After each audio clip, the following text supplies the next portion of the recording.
इस विषय पर बात करने के लिए डॉक्टर भी मौजूद हैं। डॉक्टर समीर सिंह, आपके पास आएंगे। आप लगातार पेशेंट्स को देखते होंगे, क्या आपने अभी तक किसी ऐसे पेशेंट को देखा है जो एआई या फिर इंटरनेट से प्राप्त जानकारी की वजह से परेशान हुआ हो?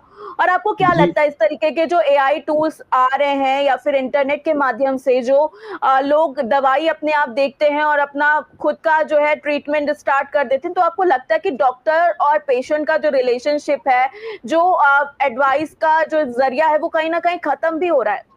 जी, बिल्कुल सही कहा। सभी को नमस्कार। पहली बात तो देखिए, एआई की अपनी लिमिटेशंस हैं।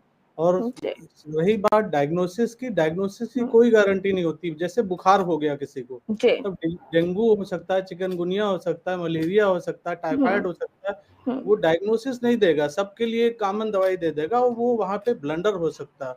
उसके अलावा जी। जो मेडिकल हिस्ट्री होती है मरीज की, हम्म। उसकी मेडिकल हिस्ट्री, फैमिली हिस्ट्री, उसको एलर्जी है कि नहीं, इस सब की भी कोई जानकारी आपको एआई से नहीं मिल पाएगी।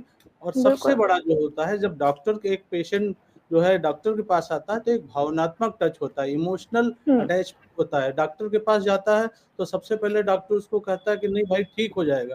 तो एआई हम्म। आपको ऐसे नहीं बताने वाला है, उसको प्रॉब्लम हम्म। वो समझ ही नहीं पाएगा। तो एआई से आप थोड़ी जानकारी ले सकते हैं, लेकिन जैसे जी। कोई कोई फॉर एग्जांपल आप ले लीजिए, इमरजेंसी सिचुएशन आ गई, हार्ट अटैक, स्ट्रोक या एक्सीडेंट हो गया, हम्म।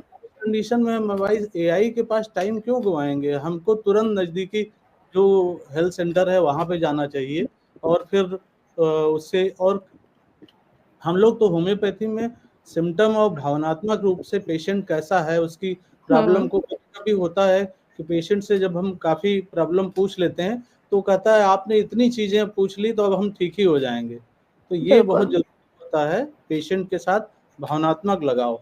ये एआई आपको नहीं दे सकता है। तो इसकी बिल्कुल। एक लिमिटेशन